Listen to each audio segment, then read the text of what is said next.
Well, for those of you who may not know me, my name is Roscoe Cooper III. First and foremost, I have the distinct pleasure of being the pastor of the Rosemount Zion Baptist Church here in the East End, Fairfield District for the last 21 years.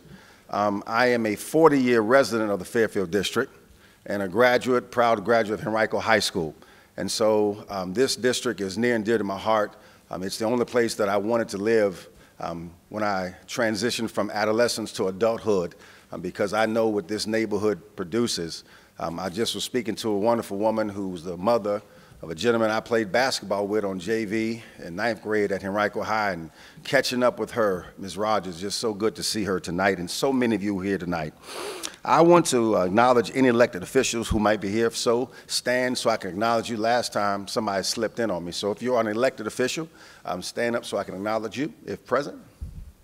All right, if you're watching, thank you all for tuning in. Also, if you are on any Fairfield District Commissions or board appointees, if you could stand, I want to acknowledge you. Anybody? Just stand up. Amen. Come on, give them a hand. All right, thank you so much.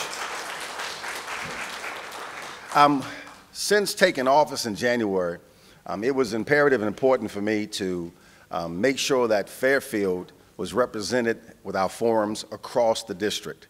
Our first forum was at the Henrico Sports and Entertainment Center, and this is our second forum.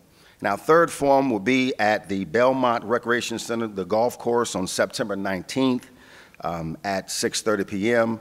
And then the final Fairfield forum for the year will be back on this side of town in Fairfield at PAL, Henrico Police Athletic League headquarters in Central Gardens. We're excited about that. That's going to be on December the 5th. And so we're excited about that. Thank you all for being here tonight. We want to get started because I want to be a great steward of your time. Please, if you don't mind, put your hands together. Let's receive Mr. Dan Hayes. He's our budget supervisor, and he's going to give us an update on our budget.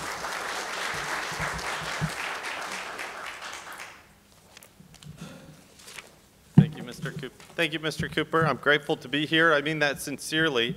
I'm anxious. If there's anyone here that has a question, if I don't cover something or I pique your interest and you want to talk about it more, you can approach me, or we can talk about it right while I'm going through this. Because to me, helping you understand more about what I love about the county is part of why I'm here today. And I want to start off by saying, I hope it doesn't sound too pandering, but I'm really impressed with the attendance here, with your interest in the county.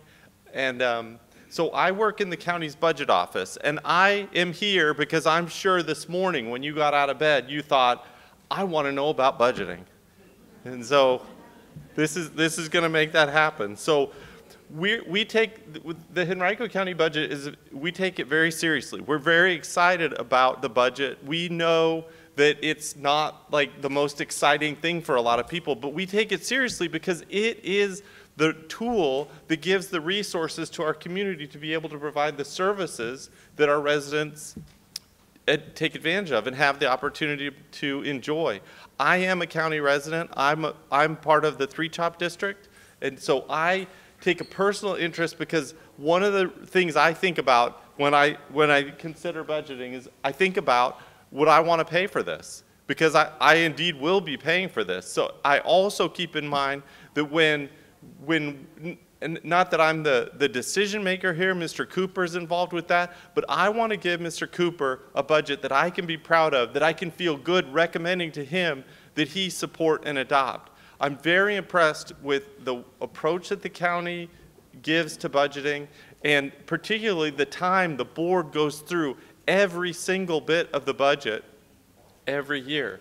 We do our best to prepare and to make sure that the product that we give is very top quality.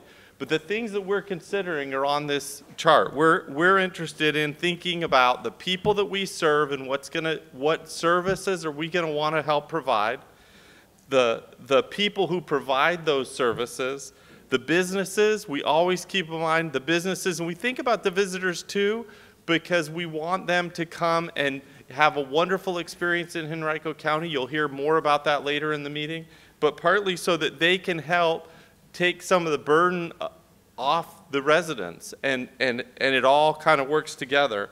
And then fiscal discipline is an important point. I'm proud to work in a community where though taxes have increased, the tax rate has not doubled up on it like a lot of communities do.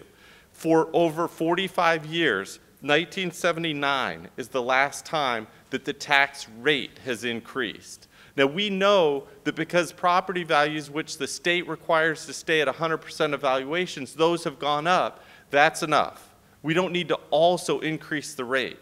So we've decreased the rate 7 times in those 45 years to try to find a sustainable place where we can provide the services but keep the tax bite as light as we can, because property values are going up and that increases people's taxes enough. So to give kind of an overview, this is like from a very high level, the pieces of the budget.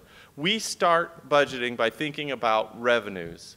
Just like you do when you're around your kitchen table, we got to think, what resources do we think we can have to be able to apply to the next year's budget?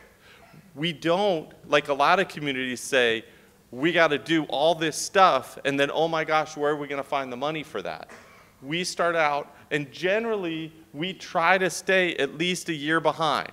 So if we collected it in 2024, we'll think about spending that much money in 2025. So we're not so committed that we're up to our neck and we've got no flexibility to be able to do something with.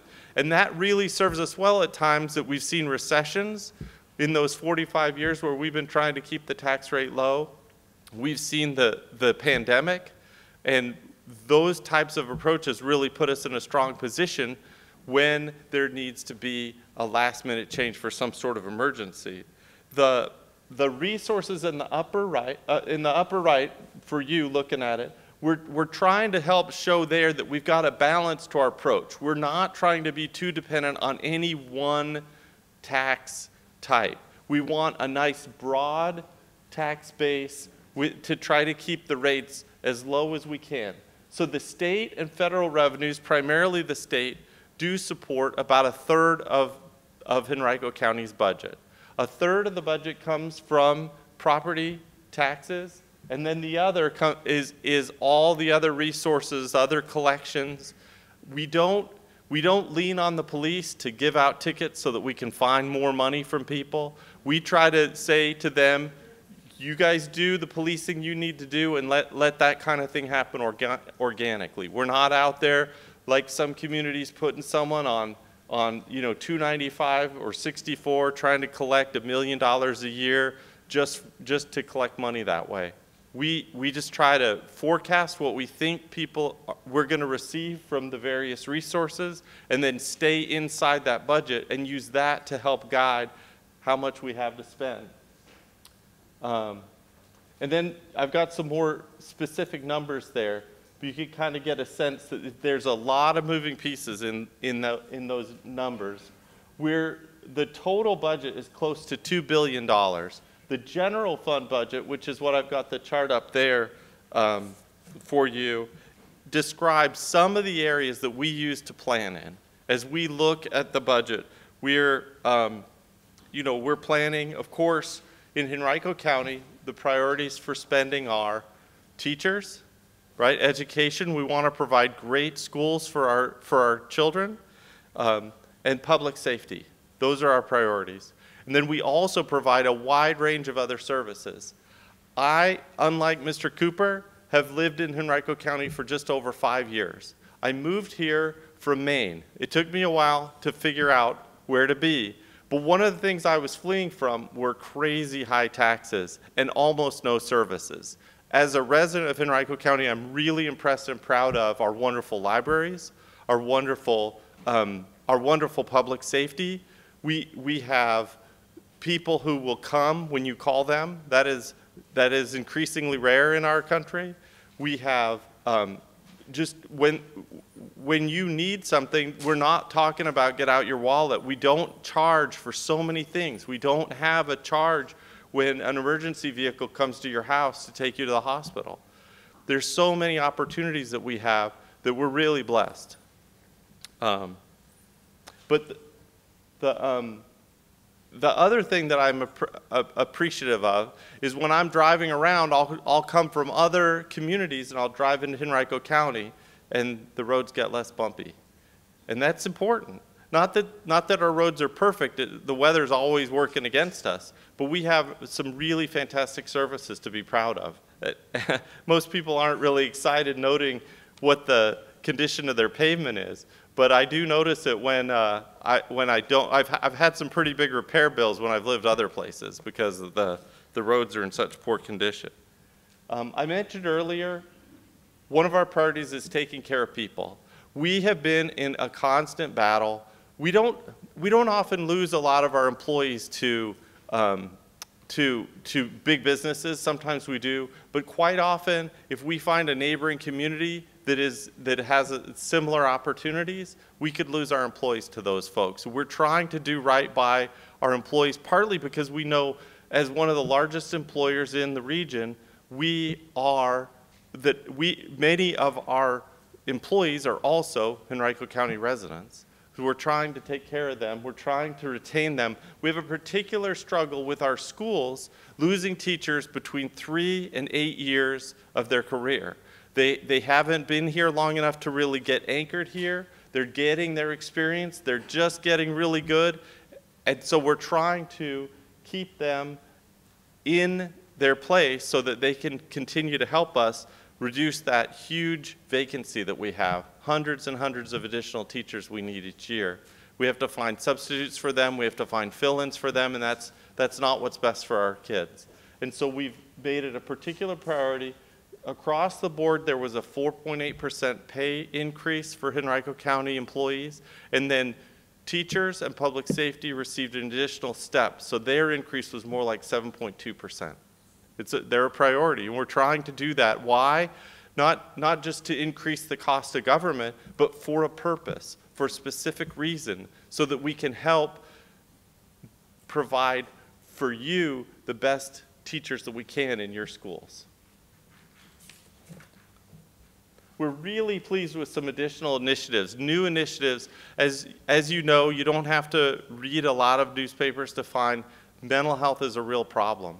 And our Henrico County Public Schools came up with a plan to provide mental health services for students and for their families. Really, it ends up reaching many, many, many people in Henrico County, and it comes with a bill.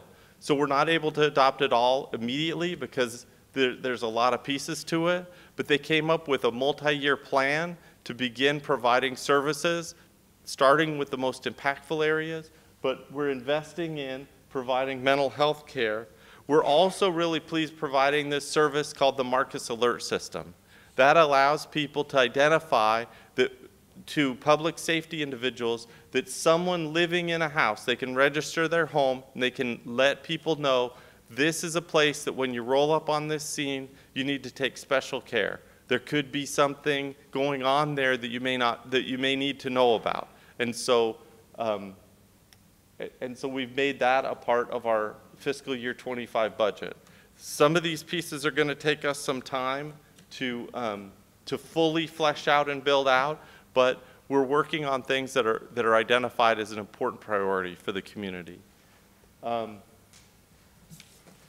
We've got infrastructure is a real problem. We learned that through the bond referendum. It's a constant struggle to keep the county facilities updated and serviceable. Facilities like this that we're meeting in are wonderful resources for our community, but it takes a commitment of resources. It's another thing, another stark difference between where I used to live up in Western Maine.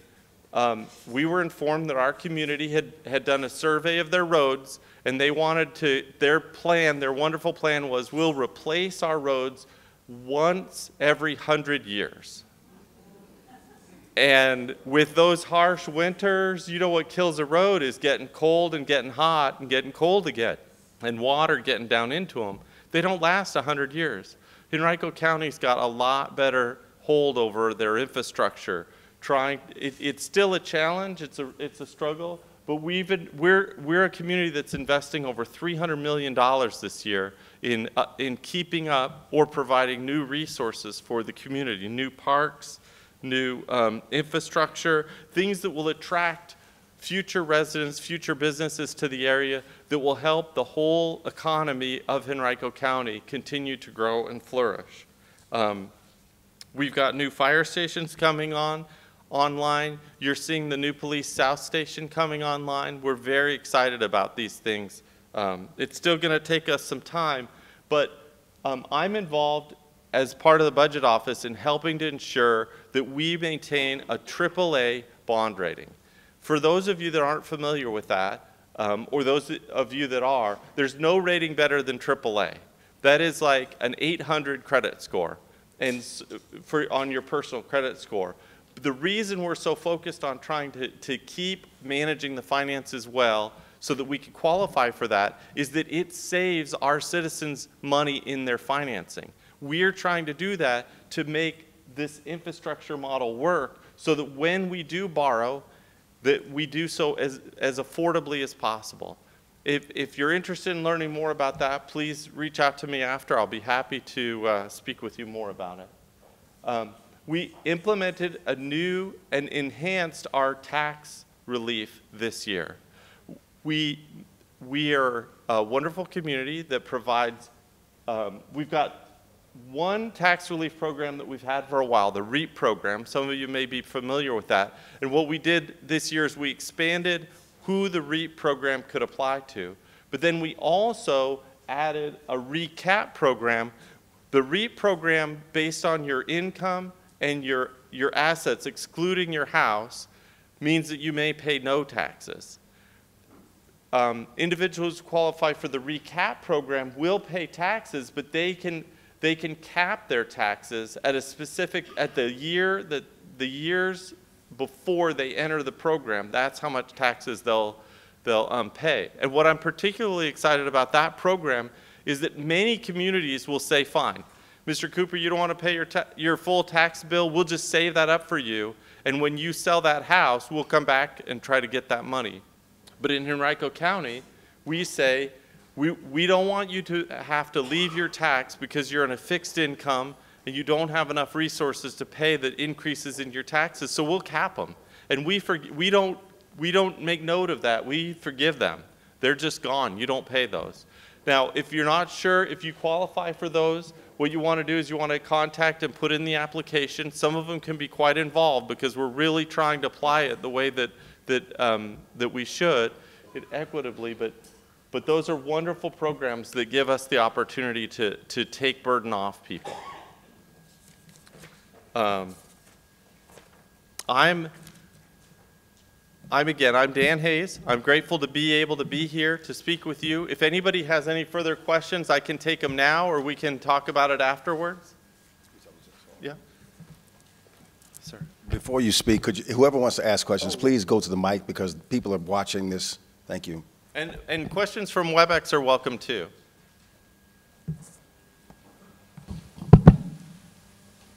On the budget that you're going a year in advance to check the thing, how much is that new sports arena scheduled to generate to help the budget locally? We are not committing resources from that to our budget. Okay. We've set that whole entity to the side, and our expectation is that it's going to generate the resources it needs to be self-sustaining. It might take us a couple of years of helping it for a few $1 million, but we see it as a strategic investment, but it is not a scheme to bring more money into the budget that we can spend other places. Would it bring more money in via hotel usage? Exactly. And that way, as a roundabout way, it will bring yes. money into the budget? Yes. And I know if you saw could figure out how much that would add to the 30% for the businesses bringing in? Yeah, it'll be in that wedge of other things, but you're right. It's not going to come to us directly through money directly. It will come indirectly, like you said. Okay. The other thing is, I don't know if you're going to speak on the real estate here in Henrico County. One of the things people are talking about, people can't afford homes or anything. Yes, sir. One of the things that's always overlooked about people, the prices going up, is if you get a mortgage, you are required to carry insurance. And I don't know how many people have checked their insurance policies yet for this year, in the last 2 years, how much it has gone up. But that's another thing that's also hurting home sales here.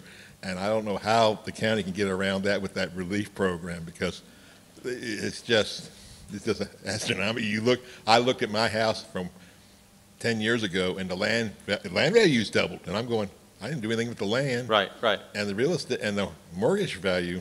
You haven't done anything with the land, just the value of it has gone up. And I think a lot of people are getting caught. They're living on, like you said, the fixed incomes. Yep. But they got to watch the insurance, because the insurance people are just going to gouge us now. That's all I'll say, point blank. Thank you, thank you. Were there any other questions? Okay, yeah. I was concerned. My name is Marion Sheeran, and I lived in Maplewood Farm, Civic Social Maplewood Farm. And we have been trying to get some service over there concerning our roads and stuff like that in our community. And I noticed that we used to have services that was happening, that was going on there prior to the pandemic. And after that, it seemed like it cut it out. And I talked to some people concerning, that was in the part of maintaining the city or whatever, the county, and they told me that according to the budget, that's the reason why they cut out some of the services. Interesting, okay. And so, and I'm concerned about that, because we had a service there that we had the sanitation department to come around, and they help, they come around, and what we do, we help our seniors there that have, that don't have a facility, to help clean up the community. And that services had been cut out. And I was just wondering why, since we've been living there since it's over the budget, it's over the pandemic now, and I'm wondering why we can't get that back in place. I don't have a direct answer for you. We're going to have to look into it. I'm wondering if Terrell may have a little more insight to that, but I may just need to have you get us some more details. This was concerning the roads, concerning the road being paved and stuff like that in the community. Yeah, that sounds like Public Works. He'll be speaking a little bit later. Okay, all right, thank you. Yes, thank you, though. Thank you, Mr. Cooper.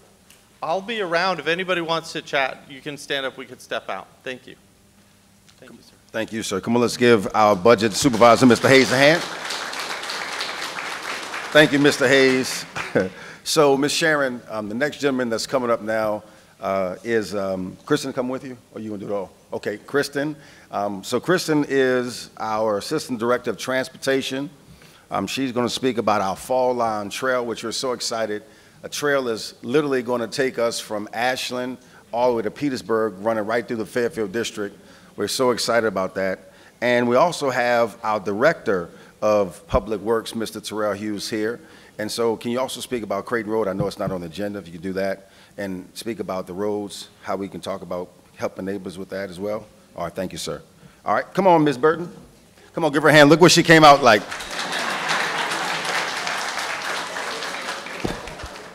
All right, thank you. Thanks for having me. All right, let's make sure I can. Hey, here we go. All right, thank you all for having me. I'm here to talk about the Fall Line Trail. Supervisor Cooper said it's a 12-foot wide paved shared use path. Oh yeah, go ahead. Is that a little better? Okay. 12-foot wide shared use path that runs from Ashland to Petersburg, north-south. And Henrico is lucky enough to get about a 7.5-mile portion of that through 8 sections. So a lot of you already know about the Fall Line Trail, what it is, but what I wanted to talk to you all about is what else it has to offer other than, you know, pedestrian accommodations for bicycle users and pedestrians, runners, walkers. And one of those things is our spur trails. So spur trails are going to be either paved trails or sidewalk connection pathways that come off of the Fall Line Trail and connect to important parts of the community. So right now here I've got 9 listed. One of those is already existing, number 4, which is the red line at the top of the screen. Woodman Road Extended, it's an existing trail that's already been built that will connect into one of our Fall Line Trail phases. And that's going to help connect to the Virginia Center Commons development area, which also runs with the BCC Connector Trail up here in blue.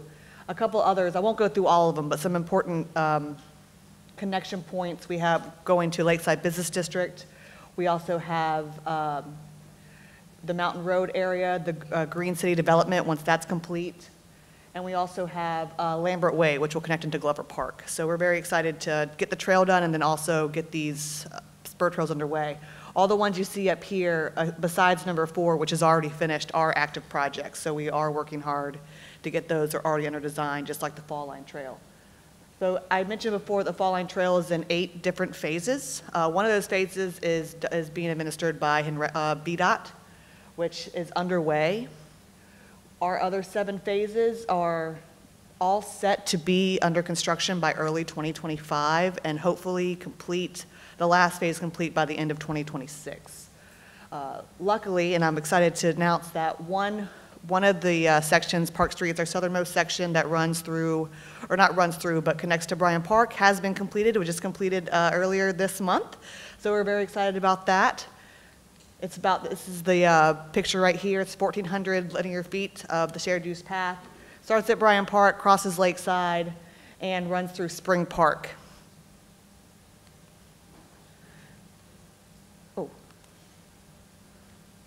So one of the really exciting things about this phase, the pedestrians at Spring Park phase, is that we were able to implement a pedestrian hybrid beacon, which is the county's first PHB that we've implemented. So this, once you use this crosswalk, you are able to push a pedestrian button and it will stop traffic so pedestrians and cyclists can safely cross. I actually was out there today and used it for the first time.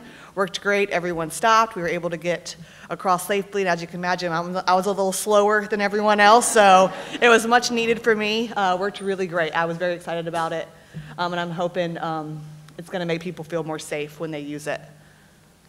Here's some more pictures of that. Again, this is the 12-foot wide shared use path. It's got lines, so you can do flow of traffic both ways. And it goes through the former Bank of America property that we bought that is now going to be, we were working with sports backers and they're going to use it for their new central hub. And then it runs through Spring Park here, as you can see. So there's some exciting things about what the Fall Line Trail has to offer. Now I want to get into a little more detail about not the connector trails, but what are things along the actual Fall Line Trail itself.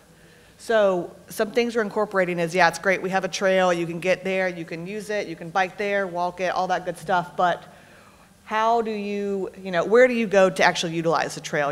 If it's not right abutting against your house or somewhere you can walk to, you have to find a means of actually getting there to use the trail. So what we've done along our 7.5 miles is we have designed 3 major trailheads. These trailheads have parking and they have restrooms, 1 fitness track for extracurricular, and then 6 minor trailheads. So I want to talk to you guys a little bit about that. So as you can see, one of our major trailheads is Spring Park. This is the one we just finished. It should be started, I believe, by the end of the year or early next year. But it includes, I think, over 30 parking spots, utilizing that old bank that I just talked to you all about. And it also has a restroom with 2 stalls that are separated and all handicap accessible. It will also come with bike racks, benches, maybe some tables as well. Another one we have is at the corner of Cleveland and Athens Street.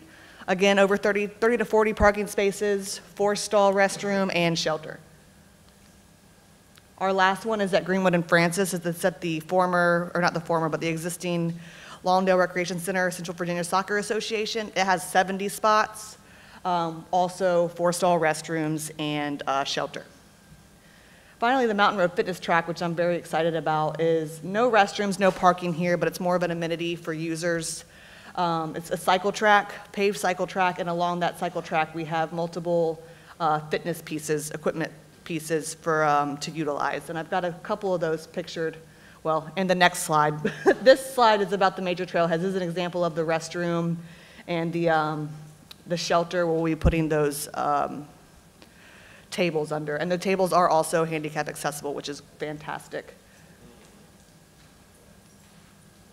These are some of the components of that fitness track I was talking to you all about. So we've got some really innovative things I've never seen before. It was really nice for our designer to show us these so we could pick them out. We were very careful to pick things that were going to mitigate and keep away any type of vandalism. We don't have any, I guess, like things with large surface areas. So we picked things that were, fun and that could be easily maintained. One of my favorite ones is this bamboo jungle over here, figure 8, it's at the bottom right of the screen. Something I've never seen before, but I think that's going to be great for the community. And some of these are also handicap accessible as well. Excuse me, can you tell us where on Mountain Road? Absolutely. Mountain Road is along That's a great point. Yeah, so this is near the corner of Mountain Road and Virginia Avenue. I would say it's also near Mount Olive.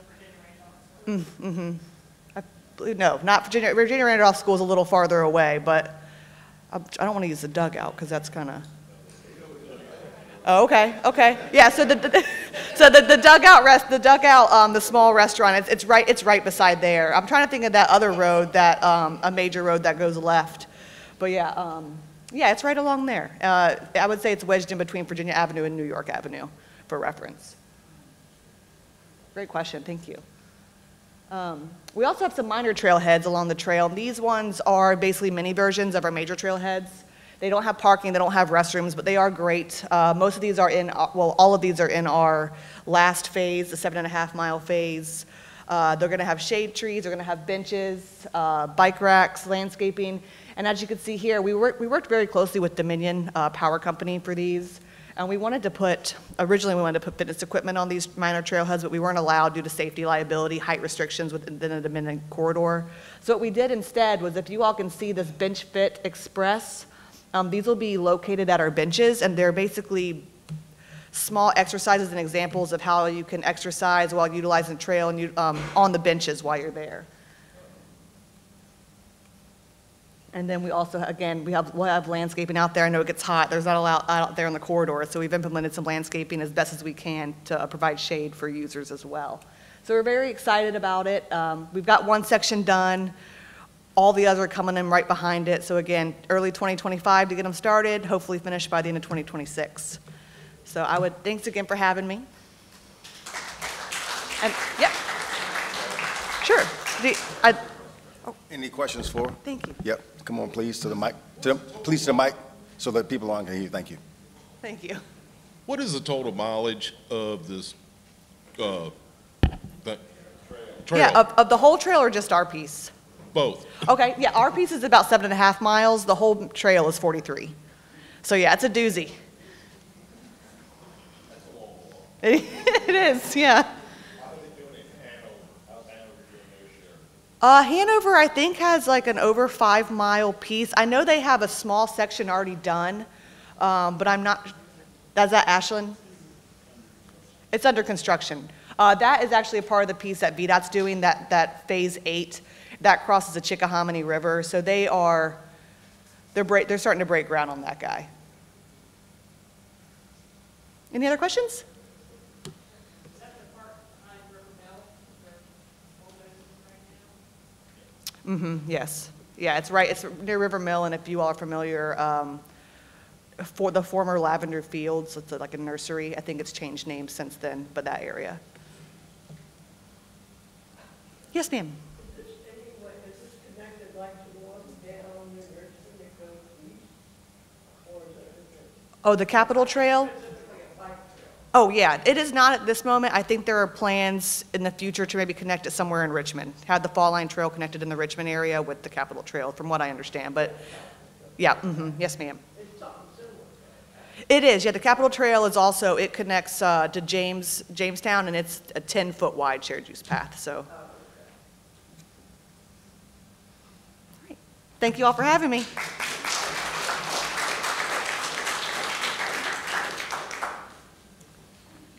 All right. So thank you, Kristen. Reverend Cooper asked that I come up and address some questions. We actually have another slide, too. I might bring Michael Oust to talk about Lake Overton, if that's okay with you. But, yeah, real quick update. Oh, sorry. I'm Terrell Hughes, the Director of Public Works for Henrico County. So I get to work with these individuals here. But yeah, so Reverend Cooper asked me to give a quick update on Creighton Road. So Creighton Road, that's currently under construction if you live along the corridor. So very narrow road historically, very long time coming from a project standpoint. That road will be widened out to a 4-lane road with sidewalk on both sides of the street. So we're actually slated to have that project complete by about spring of next year. So a little bit more construction to be done on that. Thank you all for bearing with us with construction activities. I know there's a lot of cones, and especially at nighttime, it can be challenging to drive through there. So, but yeah, so that's a project that's underway. And we mentioned Wilkinson as well. Also mentioned Wilkinson Road, since that's another project that comes up frequently. Oh yeah, yep. Yeah, so Wilkinson Road, and we actually have a video that's on our the Henrico County website that gives an overview drone footage. But we're currently replacing 3 bridges on Wilkinson Road. So a lot of people probably didn't know that there were that many bridges along that stretch of Wilkinson Road. All 3 are being completely replaced. So we actually have the new boxes in place, and we're starting to pour some of the bridging, the top parts of those bridges now. And that project is slated to be complete in May of next year. So a little bit more work to do on that. Appreciate everybody bearing with us on the detour and driving through. But when it's all said and done, we'll have a bridge that has a lot of life to it, and some brand new bridges on that. Also had a question regarding pavement and paving on streets. So just so you know how paving is done, we've actually just completed a countywide assessment of our pavement conditions. So we had a truck that has some sensors on it that reads how many, cracking, potholes, anything that's on the pavement, as well as a meter that detects how much vibrations the vehicle gets from the roadway. So we just completed a countywide assessment. We're currently working off of, I guess, last year's paving list that we're working through, but we're using that countywide paving assessment data to develop a countywide paving plan. So you can be assured the roads that are the worst condition will be done first. That's irregardless of where it is in the county. We're going to do the roads that need to be done first, based on that condition assessment. And we're also, when you look at pavement, part of our job with paving is to make sure that it doesn't completely deteriorate. So we're also going to use that pavement condition assessment that we've developed to fix pavement and address it while, before it costs too much to redo. So that's part of our plan to manage the funds that we have. We get funding from the state for our road network. We're proud of it. We're actually the 3rd largest road network in the Commonwealth of Virginia. So VDOT is actually #1. So they're not even a locality. We're slightly behind Virginia Beach, but we're right there. And we're one of 2 localities in Virginia, 2 counties in Virginia that actually maintain our roads. Cities maintain their roads and streets, but there's not a lot of counties. It's just us in Arlington that maintain our own streets. So a lot goes into our paving plan. We've got a good team that's dedicated. I can give you my card. Anybody that has any specific requests, I think that's probably the most beneficial. I'll give you my card, and you can send me an email with your specific streets, and then I can have our team do, can drive out and do an assessment. We want to make sure that, all of our roads are cared for in the county. And like I said, we take pride in the condition that we have the roads in. We're actually coming off of one of our biggest paving years ever. Last year, we were kind of looking back through history, and we're hoping to duplicate some of those efforts going forward to make sure that we're staying on top of things. So, without further ado, I'll give it over to Mike, and he's going to give you a quick overview of our Lake Overton. Oh, you got a question? Okay. So, get him on the yeah. Ever since the Amazon place opened last fall or whenever it did, ever since the Amazon place opened over by the old fairgrounds, I live over by Henrico High School, and getting out of the side streets like Edgefield, Tamiami, Huntington is becoming very impossible because it seems like there's continuous cars coming both ways. And I don't know if that's the fault of Wilkerson or what, because with Amazon and also that Smiley guy car hauling place at the corner of Carolina and Laburnum, they seem to be all over that road, and I don't know if there is another way to route them up, say, through the swamp on, what's that road? Meadowbridge. Meadowbridge, because if you try to come over, I've been over over Brook Hill Azalea Shopping Center, come out of the food line, hung a left, or hung a right onto Carolina, tried to hang a left onto Azalea, and there's a line of cars backed way up. And I don't know if y'all done a traffic study of that area since those two businesses open, that car hauler place at Smiley Boy or whatever it is, and the Amazon, because the traffic over there is real bad. It was real bad when school was getting out at 4 o'clock in the afternoon as well. So I don't know if y'all had any complaints about it or anything, but I'm going to complain now. It is just horrendous. Yeah, no. I mean, you got people coming out of Henrico, and they come down these side streets, and you'll have 5 or 6 cars, and they're all trying to turn left onto Azalea, and there's no break in the traffic. And I can foresee them taking chances and trying to squeeze in there and kidding somebody. Oh, yeah, no, thank you for that. So, no, I understand. So with the Amazon, your concern is traffic on Azalea. So, I don't know if it's because Wilkerson's closed or not, but it's gotten real bad since Wilkerson opened. And I didn't know if, when they opened it, if y'all had a plan for where they were supposed to bring the tractor trailers in. yeah, so that could be part of it. So you'll be pleased to know that you've been beaten by a couple individuals here in terms of expressing concerns to us on Azalea Avenue. So Reverend Cooper is definitely, we've talked about that. We actually had a community meeting on Tuesday with Meadowood and announced that we will be, that we will be doing a study on Azalea Avenue this fall. It could be partly because of Wilkinson, but you know, with so much going on in that area with the recent widening of Richmond Henrico, the Wilkinson project, the other thing I was going to we had the sidewalk project at Wilkinson and Azalea, and then there's a southern Richmond Henrico project that's coming. That area's had so much going on. Now we feel like now is a good time to look at Azalea to try to make sure that we can address. So be on the lookout this fall. We'll be. I don't plan to move. I'm going to be over there anyway. Okay. Yeah, there'll be a public engagement opportunity there. Thank you. Yes. So I'm Anthony McLean, and I represent the Meadowood community. And I'm glad to hear this gentleman was talking about the Azalea traffic increase, because we just had this discussion Tuesday. And I will say this here, sir, that the gentlemen that are speaking this evening, they were open to communicating with us, and they actually gave us some good answers that we wanted to hear. Because prior to the meeting, there was a lot of emotions and some concerns about that traffic increase. And one of our primary concern was that because the traffic is increasing around the school, we are afraid that somebody's child is going to get hurt. Well, we had this discussion the other night, and we feel pretty good because Mr. Young was present, and he provided some good information to us as well. So we know that the traffic has increased. We're not sure if it's a combination of Amazon or if it's a combination to include Wilkerson, but we know the traffic has increased. Our primary concern is the tractor trailers that's coming down Azalea. I don't know if we're going to be able to get that fixed or not, but we would like to see if we can get that fixed. But I will say this here, these gentlemen here provided us with some good, solid information Tuesday night. Oh, okay. Yeah, so we just got a question from online. Thank you, Mr. McLean. Is there a plan to convert Creighton Road to 4 lanes, or is it on the plan? So yes, that's part of the current alignment that's under construction, is widening it out to 4 lanes for the part that's under construction today. So should be a nice road. Okay, so I'm going to hand it over. Go ahead, Mike. You got one slide. One slide. Hey everyone, my name is Michael Oust. I'm the Design Division Director within Public Works. So part of my many responsibilities is to work on private drainage throughout the county and the issues that are going on. You got a feedback? Thank you. Thank you. So how many people live around Lake Overton or know what I'm talking about when I say that? Nobody. Okay, this will be easy. But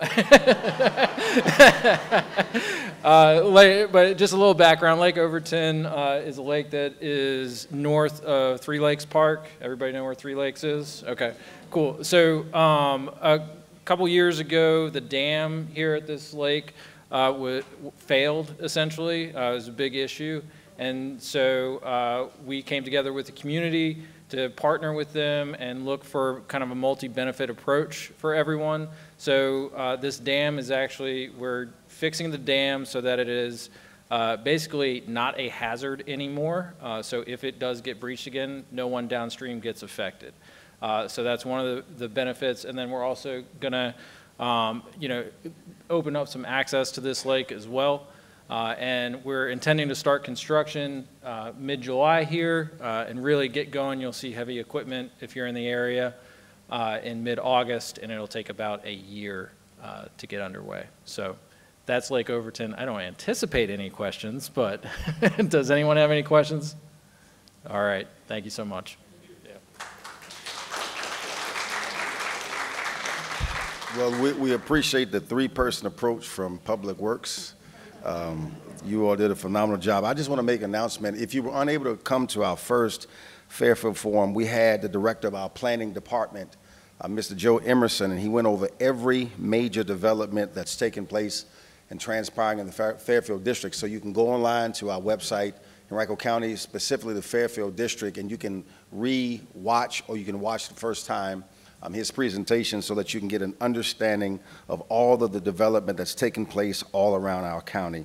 So again, we thank you all for being here today. Listen, the next person is somebody that you're going to really be excited to talk to and hear from, Mr. John Zunino. And Mr. John Zunino is our Director of Recs and Park. Now, I want to thank Tara. Where's she at? I saw her. She sent me some pictures of the track. Has anybody seen the track messed up? The walking track behind us? All right, well, because of those pictures, I made sure that we're getting a brand new track that shall be installed in the next few weeks. Now, I wanted to steal his thunder, amen. So come on, John.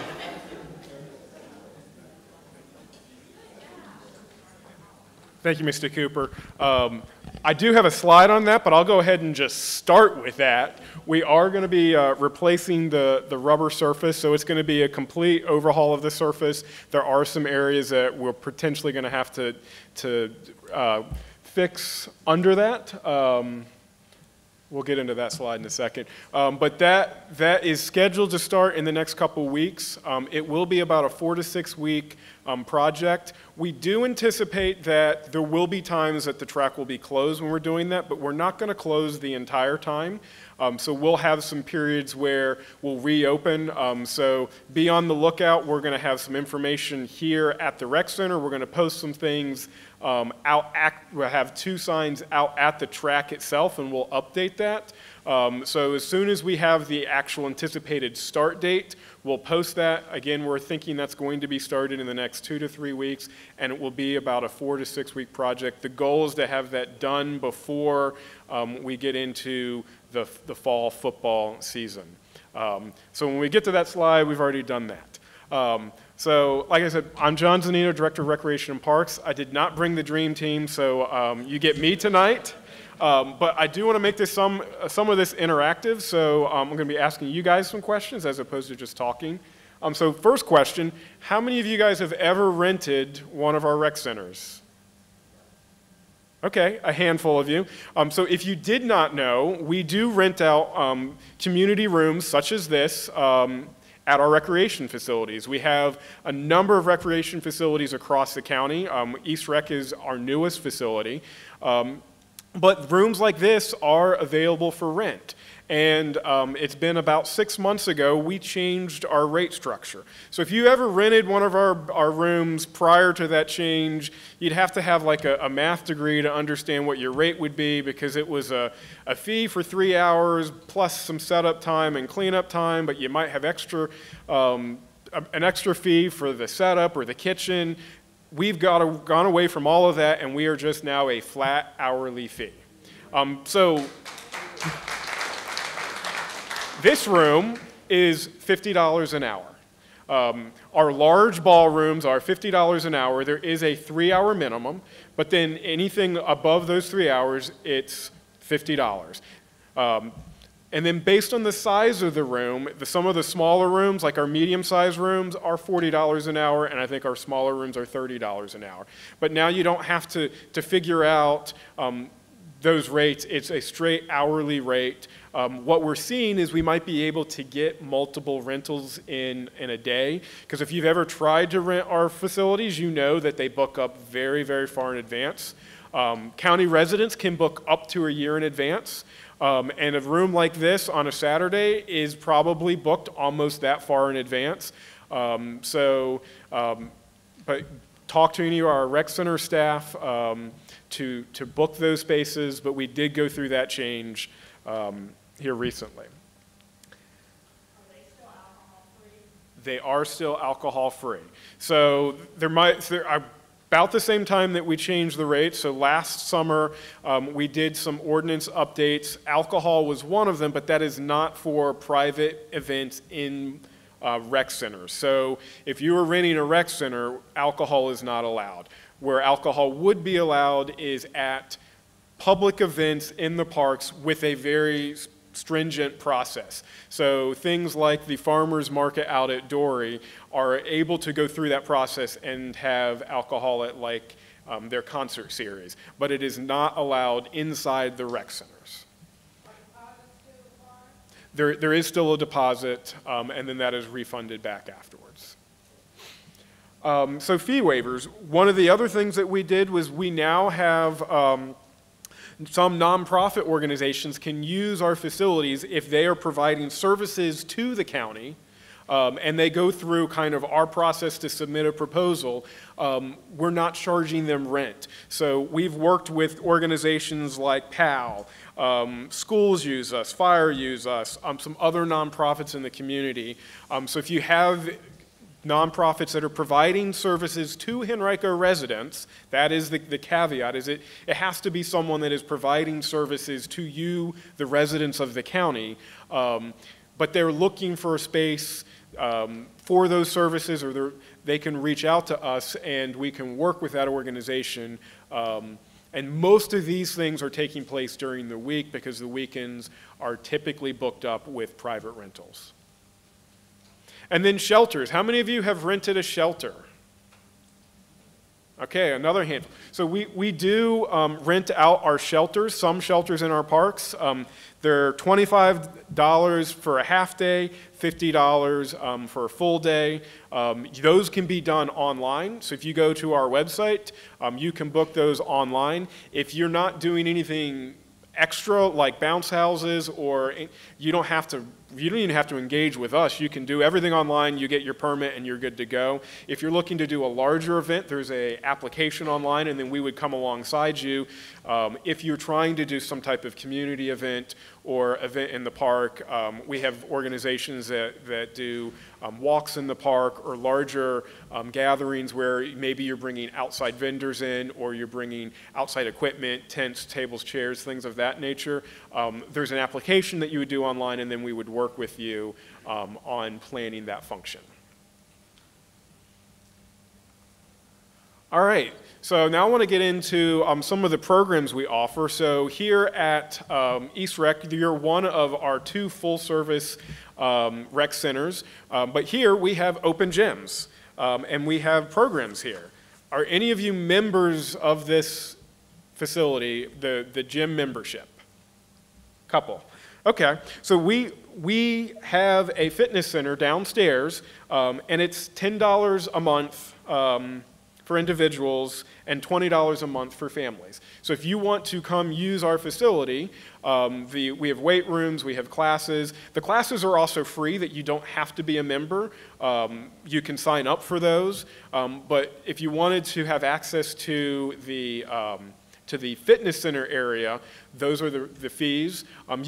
We're very flexible in whether you want to do month to month, or whether you might have some kids in college and you only want to do a couple months where you don't want to do an entire year. You can do that month to month. But again, it's $10 an individual, $20 for family. Our open gym programs are free. We do basically get some information, so you sign liability statements at the beginning.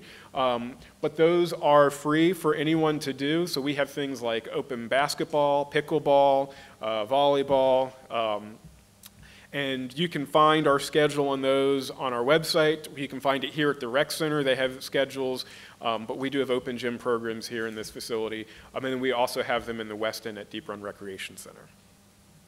Yes, sir. So the Aquatic Center next door is a partnership we have with the YMCA. The membership here does not include the access to the pool. They do have, and I'm not going to get all of this right, they do have, I I think a rate specifically just for that pool, and I think there are some community hours, but our rate here is not give you access. So if you're looking for access over there, you'd have to deal straight with the YMCA. So community rooms, one of the things that we started doing in some of our recreation centers is turning space into community space. An example of that is just across the line at the Springs Recreation Center. I know that's in the Varina district, but we're right on that line. We did a community room over there, and we did some, I believe it was like a studio, recording type studio where you can work with there's an organization there to use some of that equipment. But we're also putting game consoles, things like arcade games, board games, so that there's activities that you can come in and just drop in and do. So that's something that we did with the pandemic is we wanted to do less, and I think it's probably the next slide, we wanted to do less registration programs and more programs where you can just show up to and not have to plan weeks or months in advance. So if you want to just come to a community room and something for kids to do or hang out, so if you're working out downstairs, there's a space where they can do. That's one of the things that we did. Also, we're doing more out at Dory Recreation to kind of convert some of that space into some of these community rooms. And I talked about the fitness center. All right, this is what we already talked about, the track. So we're going to go ahead and go to some programming. So how many of you have ever participated in any of our programs, special events, senior classes? A couple hands. Were any of you out at our Juneteenth celebration this past weekend? Couple. So so we do a variety of programs. Anything from a small, maybe 5 to 10 person program, all the way up to massive countywide special events. This past Saturday, Juneteenth, we had over 17,000 people at a special event. 4th of July is coming up.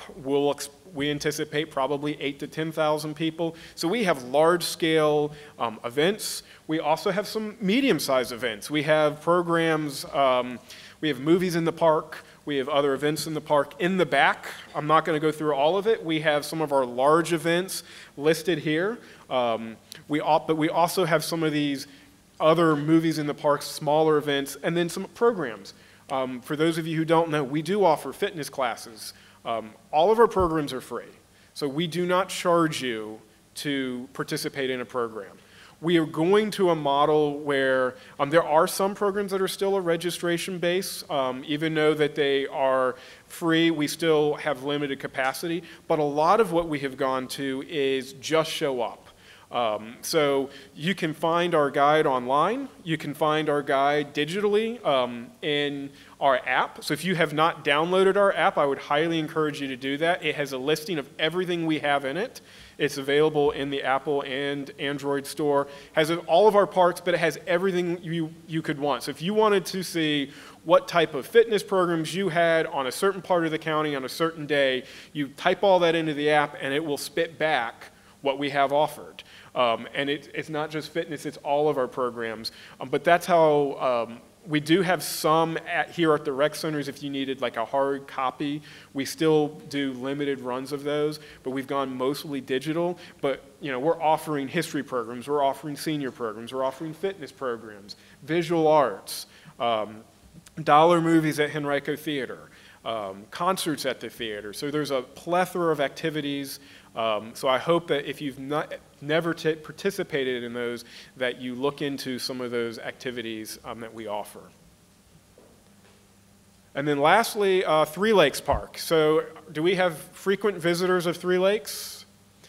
So I'm not sure how many of you are aware, but in 2016, part of the bond referendum was money allocated for Three Lakes Parks. And it was one of the later projects that we have started. So there's actually $2.3 million that was allocated for park renovations.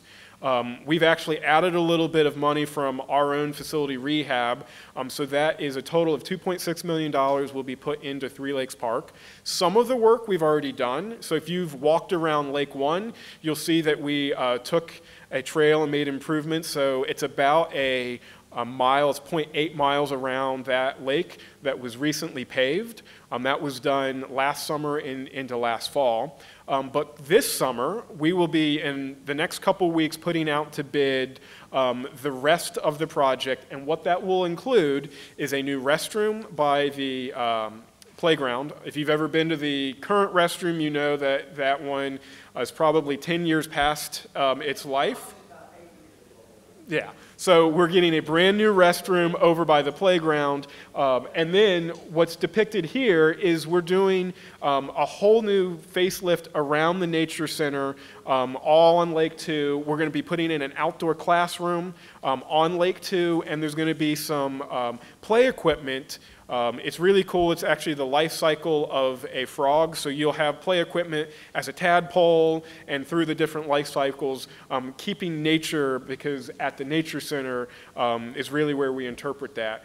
So we're going to be doing a lot of improvements around the Nature Center, and then we'll be doing some parking improvements of overlaying the current parking and entry drive. And here's some more pictures of the outdoor area. So that's you leading right into the yeah. So we have $2.6 million that is allocated for the park. We have actually allocated through some board members, through some department, and through other county funding, $1.3 million specifically for the inside of the Nature Center. There was some upgrades that needed to happen in the back of the house to make the enclosures for the animals safe.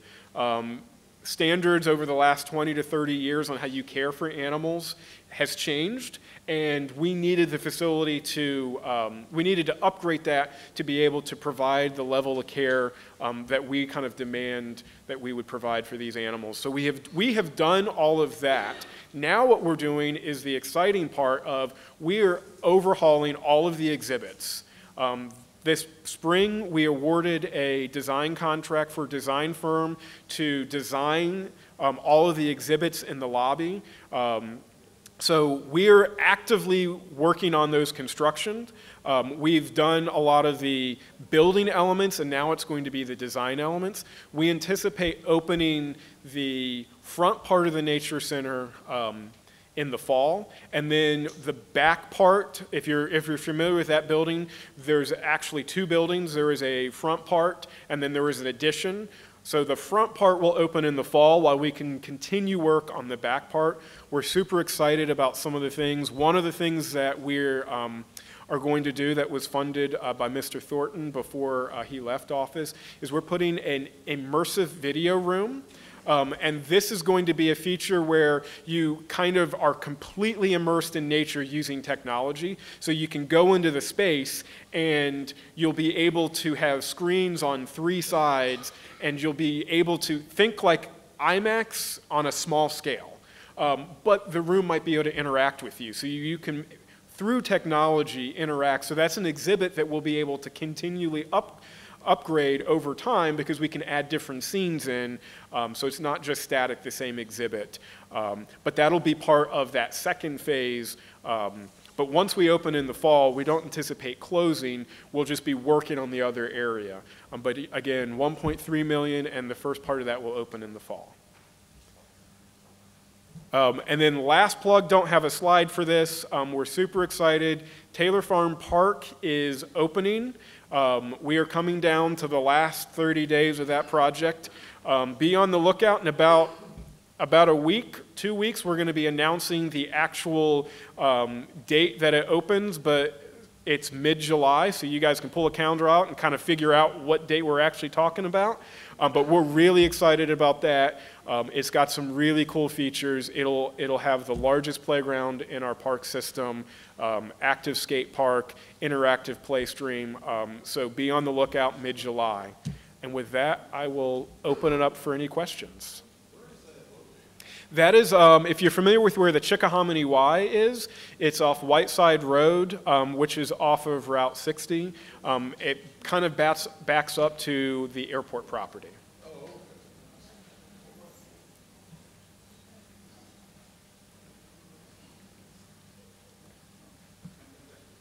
Good evening to everybody. Two questions. We have a scenario periodically with when you turn it off from Laburnum on to coming to the recreation center. So it's watch lanes, so it's a lot of speeding going through the area. So I mean, you know, whether or not football practice, just everyday use, and also the frequency of power washing. So the shelter that everybody used to sit on, we had the green tables out there, which is cool. But during the weekend, I think it's like first come, first served basis, if anybody had kind of function. So at the end of the day, I know they clean up, but still, you know, we still trying to keep healthy and strong. So it needs, that particular area definitely needs to be power washed every so often. So what's your frequency as far as power washing? So I'll go to your police question or your speeding question. So that I will certainly pass over. So we can certainly let police know about the increased speeding right in front of the building, but that's not something that Recreation and Parks manages directly. But I can speak directly to your shelter. So obviously we have crews that come around daily that do your typical trash pickup, outdoor restrooms, but then we have another crew that comes by and does more deep cleaning on shelters. But what it sounds like is the shelter here probably needs to be done more frequently. So I can get with the crew that does that and see. I don't know what their typical, typically I know most of our shelters it's at least once a year, but I can find out what the frequency is at this shelter and add that. And that's something that we would typically do during the week, during the day, so it's not as impactful for people using it, that we can come in, but we have a machine that comes in and power washes, and we also can go into the restrooms and essentially kind of strip the floors to freshen up, but we can look at that frequency if we need to do it more frequent here. Okay, and one more question. On the outside, we have no pets on the track. Mm-hmm. So right there on Sandy Lane, where the gate is, so it's an open area, but you don't have anything on that side because it's still persons who bring their pets on to their open area to walk around the track. And some are adhered to the trash receptacles that are there for them to use for their pets. Some, you know, just come through and do what they got to do and keep it moving. But the signage, it plays a big part. You have a sign that's on the bleachers, but I think it needs to be a little bit bigger, and you got a sign on the wall because anybody approaching on the track from the parking lot area, you're not going to see that sign, especially if you have a pet. Okay. I'll take that note. Thank you. Any other questions?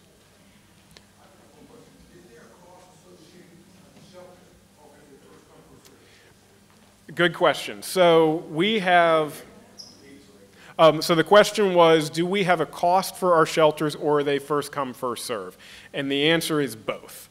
So we have some shelters that we do rent and there is a cost. And if you rent those shelters, it is not first come, first serve. You have, so like Dory Park, there's I think 8 shelters that we rent that are, there's a fee and you can rent them in advance. There are other shelters that are in community areas that are just first come, first serve. So the shelter by the track is that way, Short Pump Park, Twin Hickory Park. Those shelters we do not rent out. It is first come, first serve. That is something that we are exploring because the first come, first serve does create sometimes conflict with, you know, who's got, you know, people staking them out. But the logic was they're usually in areas that are also maybe not conducive for a private function. Like we wouldn't want a birthday party at the one at the track, interfering with other activities at the track. But if you're interested in which shelters we rent versus which shelters are first come, first serve, on our website they have a list of all the shelters that are reservable that have a fee. And then any of them that are not in that list would be a first come, first serve. All right, well, thank you guys.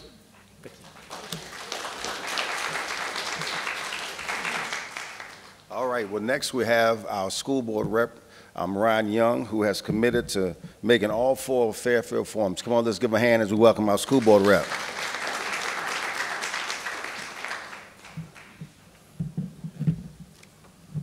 All right, good evening, everyone. I don't know if I signed up for all 4, but I was told to come to all 4. But we can roll with sign up. All right, let's see how we working this clicker. All right, here we go. Just want to thank everybody for coming out first and foremost, and then thank Reverend Cooper as well for having me. Right now, we're finishing up school. We've just done graduations, and everything was hectic. It was busy. It was entertaining. It was fun. But we had another successful year in Henrico County. Here are some of our highlights. We're still waiting on data to come in, but all of our science scores look promising, and it looks like we increased in almost all of our schools this year. So let's give a hand clap for our teachers for science. 2023-2024, HCPS experienced continued growth in enrollment in advanced courses, particularly among our students of color. The division intentionally increased resources to support multilingual learners, and for the 24th consecutive year, Henrico County Public Schools was named a Best Community for Music and Education, and we received 26 HCPS programs, both instructional programs and programs that include wraparound services, earned awards for innovation from the National Association of Counties. So doing some amazing things. This is the biggest. I know everybody likes that picture. You just see the excitement on a lot of our kids' faces right here. But of course, one of the greatest accomplishments and celebrations of the school year is graduation. Henrico schools now have 3,836 new Life Ready alumni. The class of 2024 is an impressive group. 58% graduated with the Advanced Studies Diploma, the highest high school diploma offered by the Commonwealth of Virginia. 82 also earned an associate's degree from J. Sargent Reynolds Community College while still being enrolled in high school. 27 recently celebrated their enlistment in the military at the HCPS Military Signing Day. Yep. And as you may know, most of the graduation ceremonies moved to the new Henrico Sports and Event Center for the first time this year. Each and every commencement exercise was a resounding success, and as a board member, I got to sit on the stage. I had a bird's eye view. I can tell you the parents were more excited than the students. Now, with that being said, a lot of you all have not been there, have not visited there, so I actually have a video that was put together if you guys want to check out what graduation looked like for 2024.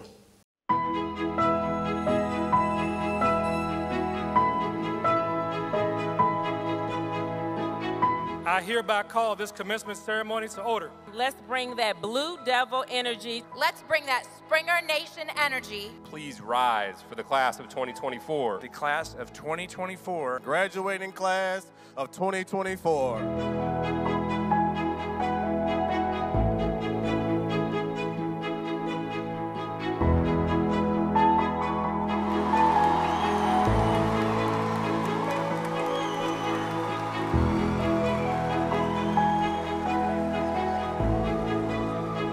How lucky are we to have something so good it makes saying goodbye so hard. Let's pay it forward and ensure that future generations have the same opportunities that we've been fortunate enough to have. So let's not limit ourselves to the sky. Let's reach for the stars, knowing we have the strength, knowledge, and support to get there. The students of HVA have shown that there is no generation as proactive, interconnected, and as powerful as ours in the face of adversity. Let the uncertainty of the world, which has marked many of our shared high school experiences, encourage you to find your ideal future. May we as graduates keep our morals close, stand for what is right, and stay hopeful. Wait, whoa. Your future's too bright. I gotta wear my shades. Let's celebrate, take some pictures, but more importantly, live in this moment. Congratulations, graduates. You're officially the version of you always wanted to be. Our story does not end here. Congratulations, class of 2024, we did it. Will the candidates for graduation please stand.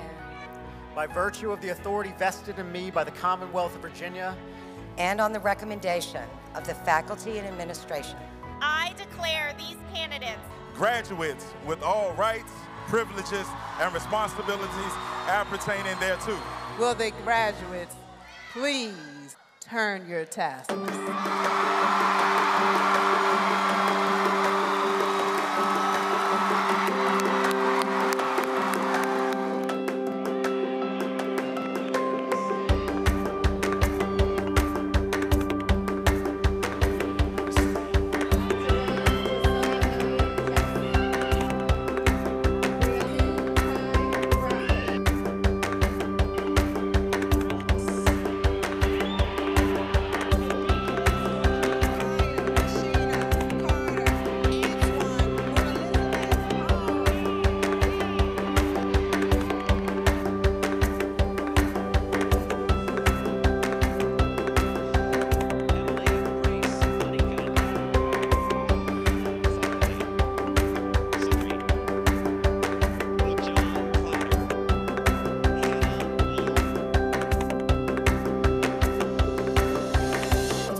Whether students we have been together for many years or united under the HVA umbrella just recently, this graduating class has become like a family. Be great. Continue to live the legacy and make us all proud. We love you.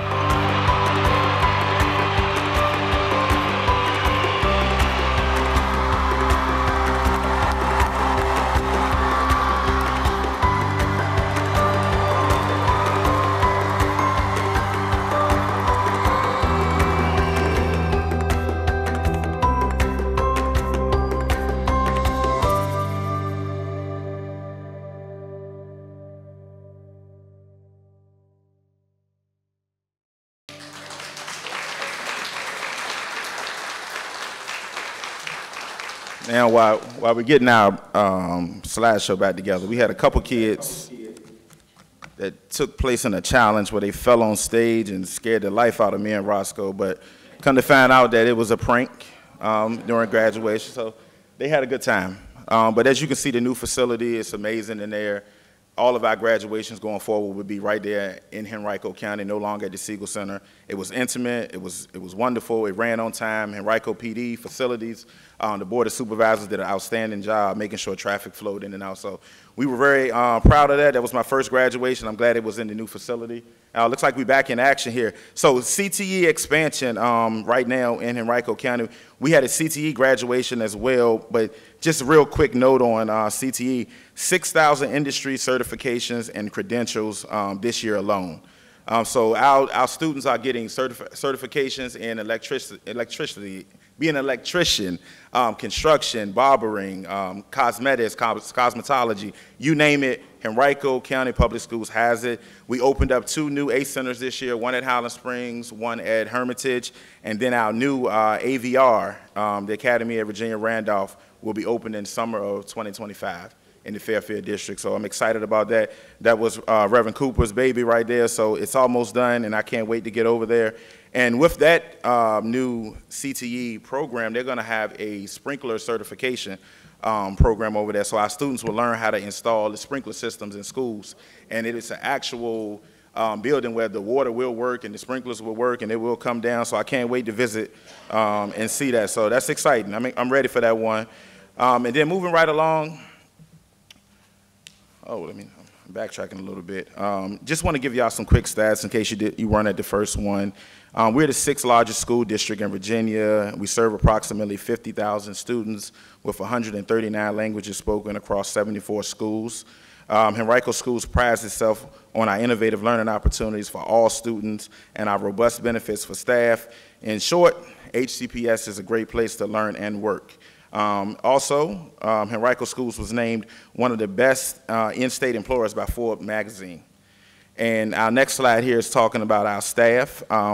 Recently, we approved a 4.8% raise for the entire staff in our schools with an additional step for our teachers. Teachers will receive a 7.2% increase. Our bus drivers are now at $25 an hour. So that's huge. I think we lead the way now in our bus drivers and what we pay. We got historic parental leave policy was passed. Now our teachers, educators, part-time and full-time employees get 8 weeks of paid protected leave for full-time workers. So that's great that I heard teachers say they had to plan to have a child in the summertime because they couldn't take time off, right? So that's been passed. That's a blessing for them that they no longer have to do that. And Henrico responds to every challenge that kind of comes our way. Oh, hold on. Yeah. All right, my daughter in here. This is the one she don't like. So and this is a hot topic, so I figured I would put it in there. We did redo our cell phone policy in Henrico County this year. Just for informational purposes, the Code of Conduct had a ban already in there on cell phones. It was all about the enforcement. So we went back in the Code of Conduct and we put forth stricter consequences on cell phone use. Now your first offense is confiscated for the entire day. Second offense, the phone is confiscated and the parent has to pick it up. The third offense, school level discipline along with taking the phone and the parent having to pick it up. And then the fourth offense, you lose it for the entire year now. So we're not ducking the technology, but we want our kids to be in class to learn. It's going to cut down on bullying. It's going to cut down on a lot of our kids sit in class and when they don't know something, they turn to the phone and either they're playing on the phone or they're looking for the answers on the phone. So we want the phones put away in our classrooms during instructional time. So this is going to be big. I know it's going to be a slight headache, but it's for the better of the community. It's for the better of our kids. And our biggest thing is right now is we're looking at how to enforce it because we don't want teachers walking around just taking the phone. So each school has the autonomy to implement their own way of restricting cell phone use. Some classes are using like a lockbox. You bring it in to your class, you put it in a box, you get it at the end of class. You see some that have like a thing on the wall where you can slide your phone in when you come in, pick it up on the way out. So it's going to cut down on a lot. I think it's important that we were able to do this so fast. And the school district, they responded. We changed it up and we got it done. Next thing we have is Becoming Kings. This is one of my babies in the county right now. This program is piloted out of Highland Springs High School. And what it does is it gets young men in a room with other grown men. And what they're doing is they're teaching them how to become men or how to become kings. They're working on day-to-day life lessons. They do homework, they do field trips, they invite guest speakers in, and at the end of the class, you get crowned as a king. And as you can see, in the picture to the right, you have former kings clapping for the new kings that just got crowned. But we're going to implement a program similar to this into Henrico High School, Varina, and Wilder Middle School in the coming school year. So we have our young men. And what the important part about this is that it's geared towards kids that don't have a community yet in school. So it's not geared to the kids that's in band or the athletes or anybody. We're looking for those kids that just come to school and go home. So we want them to find their community and find their connection within the school and within the community. So it's geared towards those kids that just come to school, get off the bus, go home. They don't have any other interaction or any clubs or any experiences. So that's what Becoming Kings is about. And it's my idea that we will expand this to Becoming Queens as well. So we have something for our young ladies to do. And it's free and it's important. And I just think it's a blessing to have those things in our schools. So right here, if you follow me on Facebook or Instagram or any social media, I hashtag everything I do with Fairfield First because that's what I believe.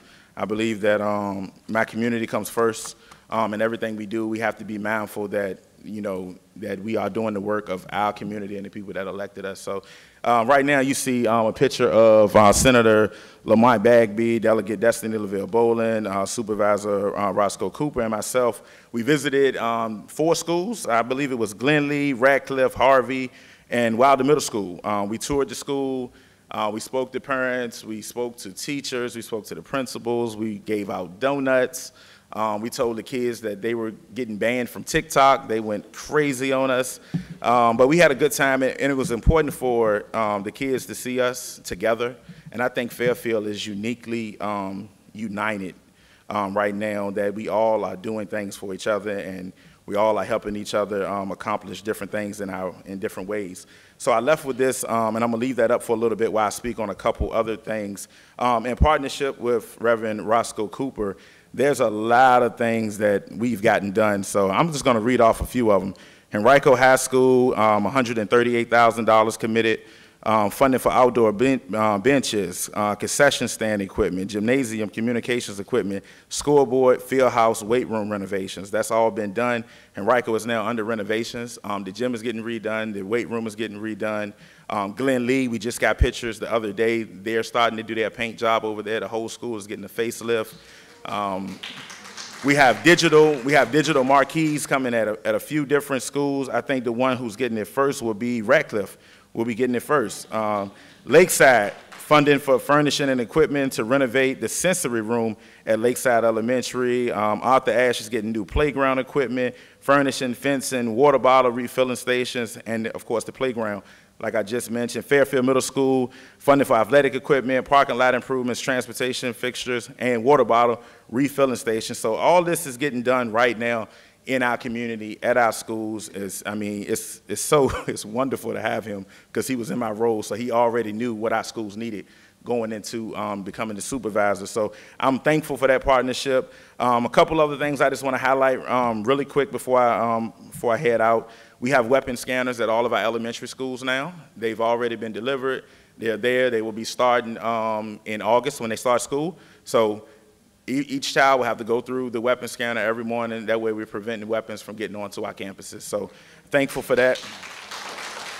I have a daughter in elementary school, so, and it's been instances where elementary students bring weapons to school. Believe it or not, we've seen it out in the 757 where a student shot a teacher. So weapons are, it's important to have this. Even though, we don't want our schools to look like prisons or anything else, we want our kids and our babies to come home to us in the afternoon. So safety is extremely important. One of the other things, we have reading specialists coming in all of our elementary and middle schools now. So our reading specialists are going to help increase our reading scores in the Fairfield District and the county as a whole. It's really important that we have them. That was one of my things that I harped on when I started running, was having reading specialists in all of our schools. So even our Title I schools, they're going to have an additional reading coach there as well. So that's 2 reading specialists there to help our students and pull them out. One of the other things that we have going on is our opportunity schools. We expanded to another opportunity school this year, which was Highland Springs Elementary, not in our district, but in the east end of Henrico. Our opportunity schools offer $3,000 stipends and increased salary to hard-to-staff schools. But it also comes with mental health workers. It comes with 2 permanent subs instead of 1. So those opportunity schools are hard to staff. All of them are in Easton and Henrico. So the more we get, the more we make it attractive for teachers to come in to our side of town and want to teach and want to be here. And we also understanding that they do a little bit more than just teach.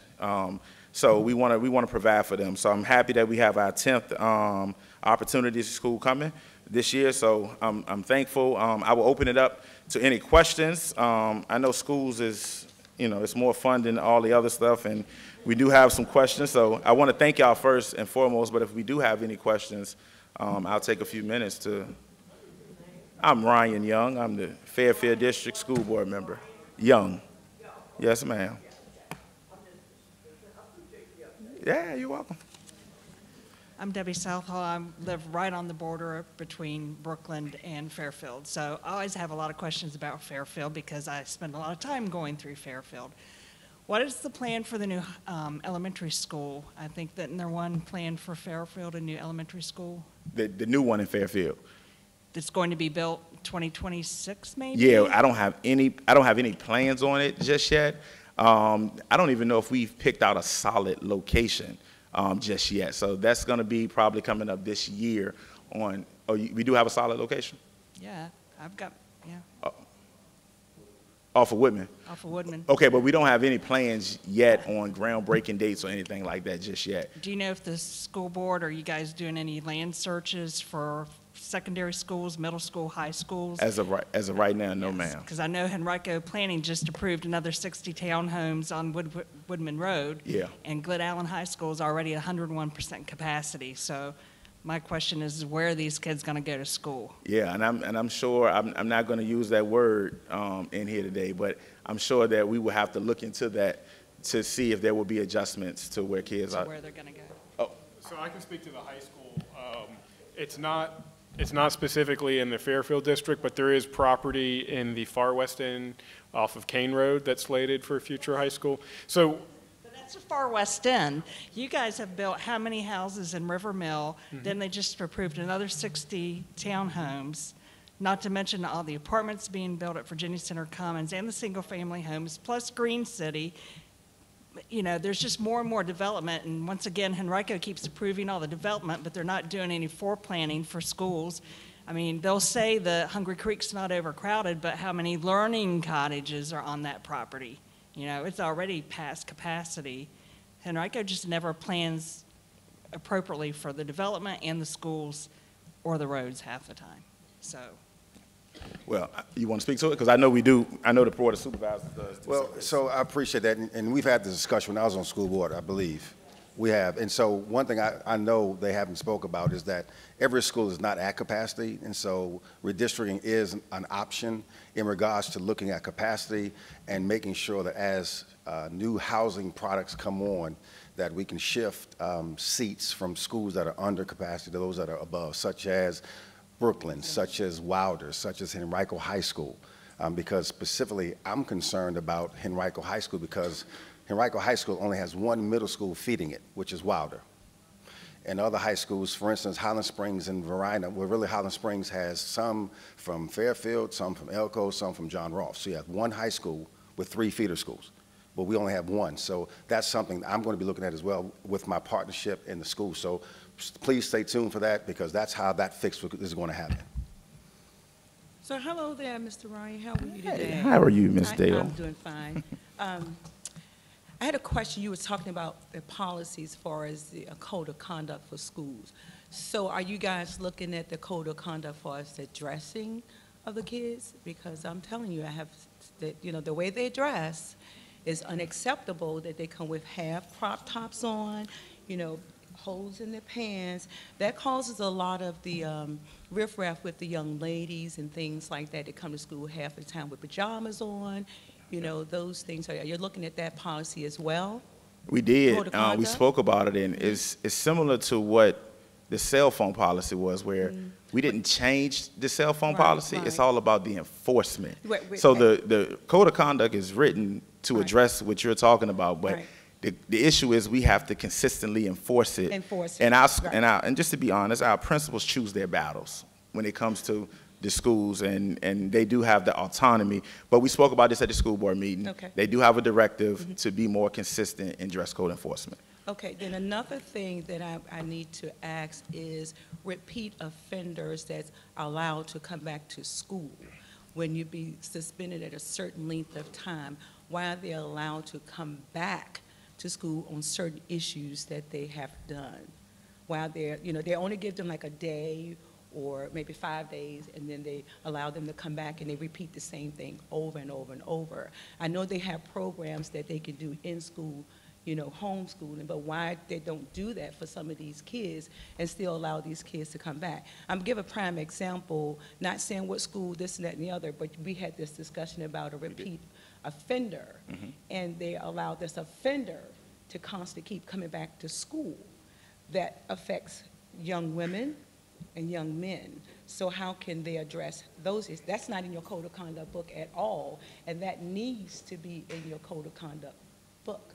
Yeah. In order for them to force it, because when the discussion that I had with the principal, it was nothing that he could do because it wasn't in your code of conduct book. So that's the main thing that needs to be discussed, because it's unacceptable that a young lady can't go to the bathroom and something is happening to her from someone, you know, that's, you know, attacking a young lady. Yeah. You understand what I'm saying? Yeah, yeah, I know. Okay. Yeah, we spoke about it. You spoke about Yeah, it? we did. We so did. that needs to be addressed very seriously. Yes. Okay. We'll take it into advisement. Thank you, Dan. And then also, I have one more. What you got? You told me the last one. Money-wise, but it's money-wise for the county, for the Fairfield district, Mm-hmm. schools. I feel like Ratcliffe, Laburnum, Glenlee, we're getting money, but you're painting the schools. You're not upgrading the schools. But the West End is getting upgraded.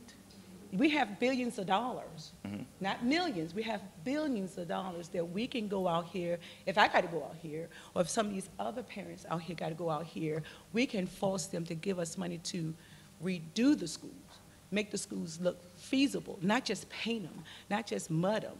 You see what I'm saying? No. We're just getting the mud and the paint. We're not getting the upgrade. Laburnum needs it, Glenlee needs it, Ratcliffe needs it, Wilder needs it. Henrico has already had money to take care of it, but they got $130,000.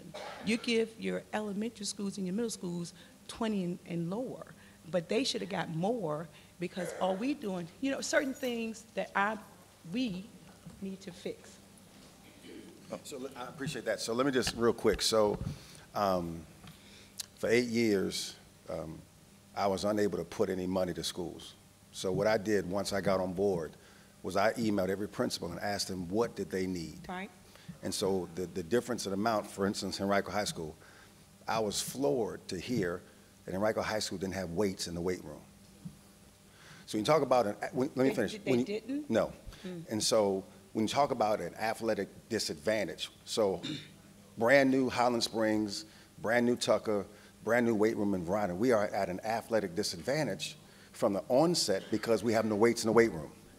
So we allocated $191,000 to get a brand new weight room for them. So whatever Highland Springs has, Henrico. So the amounts that were given to the elementary schools was what they requested. So I just wanted to because they didn't know that they could do more. No, they did not know no, that. They actually did because I said to them. Well, not the principal that I spoke with. Well, he did not realize. Okay, well, they can tell me, which one is that? I'm not going to give no names, well, but I'm just saying in general, to have well, conversations well, listen, let me just them. say this. They did, and maybe they didn't know, yeah, well, but they know now. Well, let me just say this. If you're talking about Laburnum, I've reached out to Laburnum's principal 3 times and no response twice. So that's that person. I can show you the emails, no response. I'm not talking about Laburnum. I'm just saying in general. I don't want to give out, schools and this like that. But I just feel like we just need to do more in the Fairfield district. No, I agree.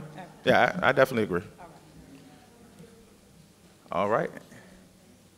Yes, sir. Man, we need more volunteers. See me after. I will give you my card. If you do want to. No, it's fine. The program runs year round. But yes, sir, I'll get with you. We're going to have to see, we'll see. But what I was going to say to you was that we do have the program at Verona as well now. So you can kind of work it over there as well. Okay, understood. Yeah, we can have a private conversation. Anything else? I'll still be here. Oh, yes, sir. Okay, I'll still be here. I'm going to stick around afterwards. I'm not sure who's up next, but I'll let Roscoe do that. Thank you, everybody. All right, real quick, I want to hear from our police, our community engagement. Real quick, back in May, there were 4 persons shot at Delmont, on Delmont Street by the fairgrounds. Anybody remember that story? Well, when that happened, I called the county manager and the chief of police and informed them I want to do a community walkthrough. And so how many do you think we had out? We almost had 100 police officers, Commonwealth Attorney, building inspection code. He's got a slide for that? Okay. All right. There you go. And so he's going to speak to it, but public safety is tantamount to us as a district, and I just want you to know we're working on it. So please give him a hand as he comes and gives us an update. Thank you. Thank you very much. I'm Officer Arjona with Henrico Police Community Policing. As you see, we've got our Chief, Eric English. He came and met with us when he first became the chief. He met with our unit, and he straight up told us, I like to get out in the community. I like to see people. I like to talk to people. I like to hear from them directly. I don't want them to have to do a lot of phone calls, especially if they're having a problem in their neighborhood. So we took that challenge to task, and we monthly go to a different neighborhood in Henrico County. After the incidents Reverend Cooper was talking about, we chose the location on Delmont Street. Delmont Street has 5 multi-family housing complexes that all sort of bunch up on each other. It also shares a border with the Richmond City line, so it comes with its share of challenges.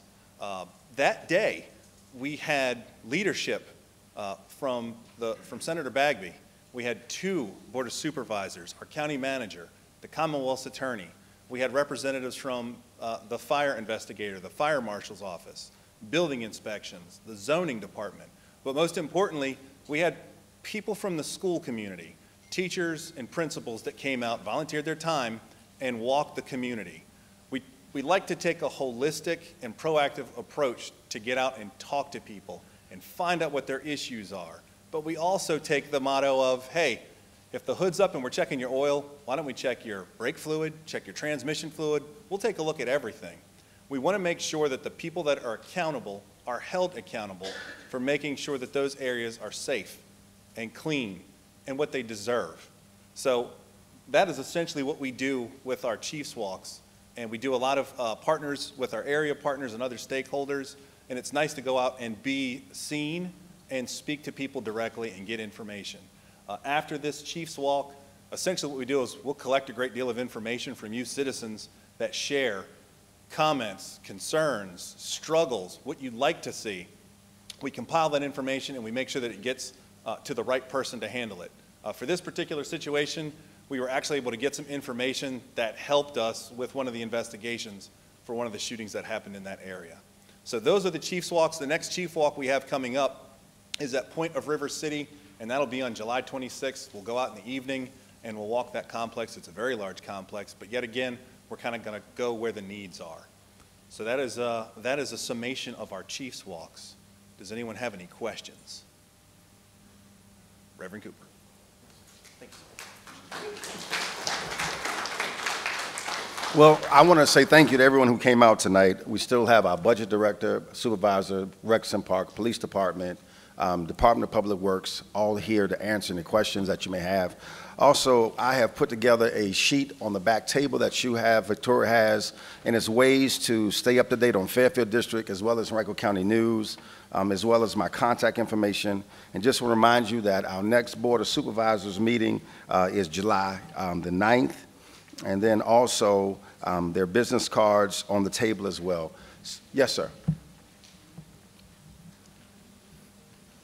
One final question. Do you have any comments about the planned renovation for Glenwood Farms? Oh, thank you. Yeah, thank you for that. So I don't know if you've seen in the news recently, but we have entered into a partnership with a developer, and we're going to replace the entire Glenwood Farms apartment community.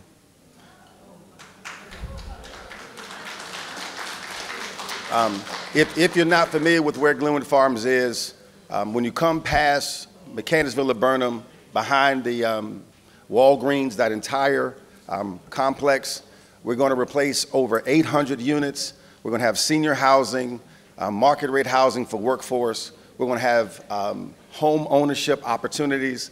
And if you want to look at what's going to be at Glenwood, at the corner of Mechanicsville and Burnham is called Springdale, the old Henrico Plaza Mall, the new apartments. We have the same contractor who did that is going to do that at Glenwood Farms.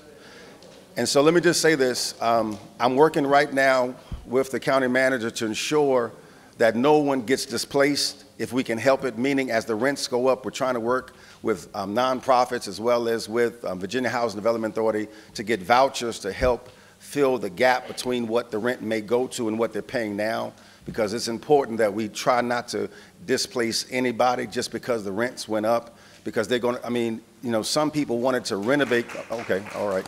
Some people wanted to renovate Glenwood Farms. If you've been in those apartments, if you've seen those apartments, you can't renovate that. You have to tear it down and rebuild it.